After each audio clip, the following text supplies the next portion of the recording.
wabarakatuh. Alhamdulillahi wa binastain ala umuri nyawadin.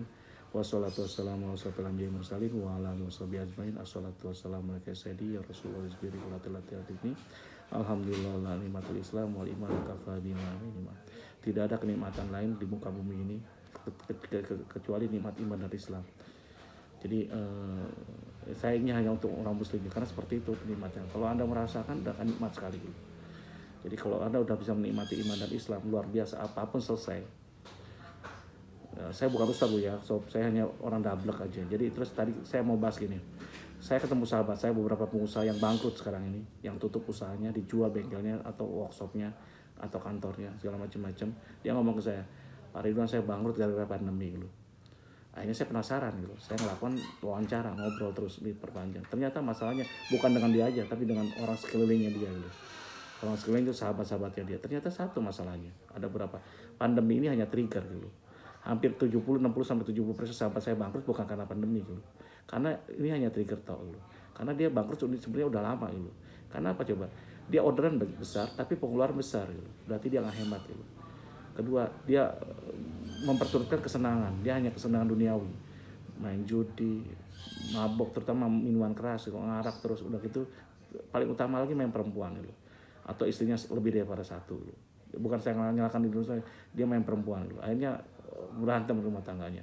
Bayangkan ketika rumah tangga Anda sengsara, semuanya hancur. Saya nitip istri saya satu hal. Jangan kita ada masalah di suami istri, kenapa? Akan menghancurkan, menghilangkan konsentrasi. Saya lebih suka kalau saya menghadapi tantangan di luar, masalah di luar daripada masalah di internal. Karena kalau masalah di luar kita bisa hadapi, kita bisa lebih kuat.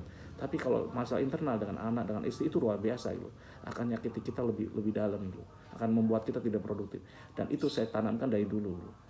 Makanya saya tidak ada masalah ketika saya hubungan suami istri masih baik. Saya nggak ada masalah. Di luar separah apapun nggak masalah. Jadi yang penting saya dengan istri bisa saling mesra, saling menjaga, saling mengayomi gitu. Karena tidak mungkin ada usaha yang besar kalau dua-duanya tidak mendoakan, tidak mendukung gitu. Apalagi istri kita itu. Malah di beberapa usaha kedepannya, saya malah sekarang ini contohnya, aset saya juga sama, sebagian saya atasnamakan istri. Ke depan saya itu kan semua. Mungkin aset saya mungkin 60% milik istri, biarin aja gitu. Takut terjadi menjaga diri saya juga gitu. Itu yang terjadi sekarang itu. Nah ternyata bangkrut itu bukan karena corona, karena bukan pandemi corona, karena M1 bukan, karena sebelumnya udah ngelakukan itu gitu. Akhirnya ini hanya trigger terakhir aja, kunci terakhir. Akhirnya tutup lagi. Itu 60-80%. 60-70% sahabat saya seperti itu. Dan saya lihat ya udah mau gimana lagi. Ada yang sampai bisnisnya turun segala macam-macam. Ya tobat tapi dia nanya ke saya, Pak Ridwan solusinya apa? Tobat Anda gitu. Udah gitu apa? Lakukan penghematan gitu, seoptimal mungkin gitu. Sebisa kalian bisa. Ketiga, jangan pernah nyerah. Karena hidup ini terus berlanjut gitu. Karena cobaan gagal itu biasa sob. Kita ini pengusaha kalau nggak gagal itu nggak sah gitu. Saya ini gagal berkali-kali. Cuman penyebab gagal terus kita tahu gitu. Kita harus cerdas gitu. Apa penyebab gagal? Salah satunya adalah menjadikan kita budak adalah riba gitu. Riba dengan bank itu luar biasa. Kita jadi budak bank akhirnya. Saya ngerasa itu. Apapun banknya sekarang ini. Meskipun saya sekarang masih gunakan bank syariah gitu. Bank muamalat dan yang lainnya. Yang lain enggak. Tapi ke depan pun akan saya hilangkan gitu. Terus yang kedua, kita harus yakin bahwa kita mampu untuk menyelesaikan hutang kita, menyelesaikan masalah kita itu. Udah selain tobat, kita harus yakin mampu gitu. Jangan pernah berpikir mau ngemplang, mau lari, mau ngapa-ngapain. Ketika Anda lari, Anda bukan pengusaha, Anda pengecut gitu. Jadi jangan ngomong, saya tidak pernah bangga lihat sahabat saya datang ke sini tiba-tiba lari dari satu masalah gitu. Kamu bukan pengusaha, kamu pengecut gitu. Hanya pecundang gitu. Dan ke depan kalau ada masalah dengan saya, kamu akan kabur juga gitu. Akhirnya nggak mau saya. Saya nggak suka berkawan dengan orang seperti itu. Jadi pengusaha itu apa? Tegar, apapun bentuknya itu. Saya lebih menghargai pengusaha kecil itu di pasar Renang itu. Itu ada pengusaha yang jual lapak segala macam barang bekas kecil-kecil, dia bertahan. Saya bingung gitu. Padahal barang dagangannya tidak lebih dari 500.000, tapi dia bisa bertahan. Dan saya lihat berbulan-bulan, bertahun-tahun masih bisa bertahan tuh.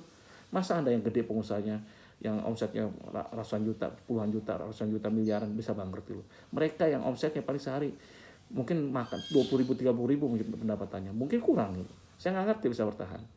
Itulah hebatnya gitu. Jadi kalau kita tidak pernah ada masalah dengan dia, hanya masalah dia untuk nyari nafkah doang. Sehingga apa? Kalau diniatkan ibadah, jadi sob, berkah sob. Nah masalah kita itu bukan masalah nyari nafkah itu. Masalah kita tambahin masalah kita dengan masalah apa? Dengan minuman keras, bersenang-senang, berpoya-poya, yang perempuan dan yang lainnya. Ini ada satu hal ya. Ketika saya bangkrut dulu, saya ngomong ke Pak Adi, saya punya sahabat saya, pengusaha Chinese ya.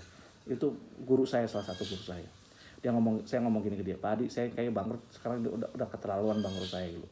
Saya bukan hanya bangkrut, tapi saya minus Pak Adi. Saya bilang. Kalau dihitung nilainya minusnya mungkin 5 sampai 10 M kalau sekarang. Kalau dulu nggak kecilan. Betul. Gimana saya bisa balik ini? Kemungkinan besar saya recovery-nya bisa 10-20 tahun dulu. Saya nutupin hutang dulu. Pak Adi cuma ngomong ini, Wan, kayaknya kamu minum nggak pernah kan? Nggak pernah, saya bilang.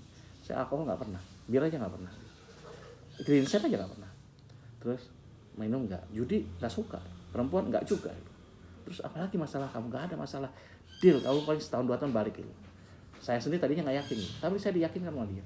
Balik Wan, karena sahabat saya dulu di Glodok dia dibakar gitu, tokonya. Yang ngambil karyawannya, hancur-hancuran, modalnya habis.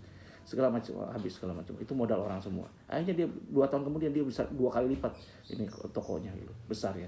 Karena toko sebelah nggak mampu diambil alih gitu. Asal dia jujur niatnya gitu. Terus dia dapat tempo dari karena mengerti semua orang gitu. Dari suppliernya dia, elektroniknya besar itu. Alhamdulillah sekarang 2 kali lipat. Yang penting dia bisa hidup. Masa kamu nggak bisa bangkit? Begitu. Dari cerita itu, ketika kita tidak melakukan hal yang tidak terpuji, ketika kita masih mendapat dukungan dari istri, luar biasa gitu. Apalagi sob, kita niatkan seluruh usaha kita untuk ibadah. Contoh saya sekarang ini. Sekarang saya di saat orang menghemat semua, saya malah mengeluarkan banyak berkah gitu. Jadi bukan bakar duit saya, bahasa saya. Saya di startup kan biayanya cukup besar, so nggak kaleng-kaleng gitu.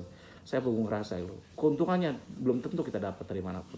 Mungkin dalam beberapa tahun nggak untung dulu. Terus dapat dari mana Anda ini cap gitu duitnya? Udah Anda sekarang, saya punya bisnis alat kitchen utama saya. Saya punya workshop di sini sama di Jakarta. Jadi kalau shop di Cibubur, kalau shop mau buatin kitchen ke saya aja, Metro Kitchen gitu. Telepon ini saya nanti, Metro Kitchen, Toko Kitchen. Saya buatin kitchen, murah dijamin. Saya distributor paling murah. Anda mau jadi distributor, monggo, gabung dengan Uber. Jadi kedua itu, saya punya pabrikasinya. Saya bisnis ada villa juga, saya ada properti juga, saya ada kos-kosan juga, ada jual beli ini macam-macam lah. Tapi alhamdulillah gitu. Dan itu terkait dengan pariwisata semua. Akhirnya apa coba? Sekarang susah, sepi. Tapi alhamdulillah masih bisa bertahan. Kantor saya masih bisa buka dan saya tidak mencat siapapun sekarang ini. Betul, saya tidak mencat. Kalau orang mau berhenti silakan, kalau mencat enggak saya. Alhamdulillah bertahan. Malah saya nambah karyawan. Wah, aneh kan? Nah, sekarang ini Uber seperti itu. Kenapa? Saya niatkan Uber ini untuk beliin bank wakaf gitu. 2/3 keuntungan saya, dan itu bukan hanya ngomong toh. Saya buatin wasiat dengan istri saya, bayar loh. Buat wasiat itu lebih mahal akte wasiat daripada akte yang lain loh. Coba aja kan Anda ke notaris dulu. Anda buat CP, buat apapun itu lebih mahal wasiat itu. Saya buatin akte wasiat di mana 2/3 keuntungannya untuk beliin bank wakaf. Kenapa? Saya ngerasa jatuh gara-gara bank, sekarang saya mau beliin bank. Loh kok aneh? Tapi bukan minjemin kok, kita malah bantu gitu, memberikan kesempatan bagi orang. Itu kunci bedanya. Jadi kita kayak perusahaan investasi itu beda antara riba dan jual beli, beda itu. Beda luar biasa.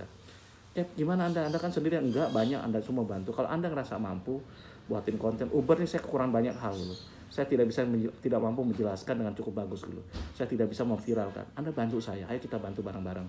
Insya Allah rezeki, insya Allah Allah akan berikan. Kadang-kadang orang nggak yakin gitu. Saya bantu orang, terus kapan rezeki saya dapat dari manapun gitu. Insya Allah gitu. Dan itu terbukti sob, nggak kaleng-kaleng sob, benar. Jadi intinya apa? Seperti itu. Kalau kita niatkan, paling utama lagi niatkan untuk usaha itu bantu orang gitu. Sehingga apa? Umur saya udah 50, sekarang saya akan niatkan seperti itu. Kenapa? Kalau dibilang kaya, saya udah cukup sekarang ini. Atau saya ngerasa sukses, itu menurut saya loh ya. Karena saya bisa menikmati hidup. Dulu saya omset mungkin 20 kali lipatnya gitu daripada sekarang. Dulu lebih besar lagi omset saya. Tapi gak happy sob. Stres segala macam-macam. Tiap akhir bulan saya stres, keluar keringat gitu. Kayak teman-teman saya sekarang yang masih bergulat di riba itu. Hutangnya bukan udah ratusan miliar sekarang ini. Keringetan semua, keringat dingin sih tiap akhir bulan. Apalagi sekarang. Jadi kesempatan seperti itu. Nah malah sekarang ini saya akan meluncurkan Uber Lunas. Jadi Anda bisa lunas hutang itu dengan cara apa? Dengan cara usaha. Gabung dengan Uber. Demikian dari saya. Kalau salah banyak salahnya, kalau kurang banyak kurangnya. Wabillahi taufiq wal hidayah. Wassalamualaikum warahmatullahi wabarakatuh.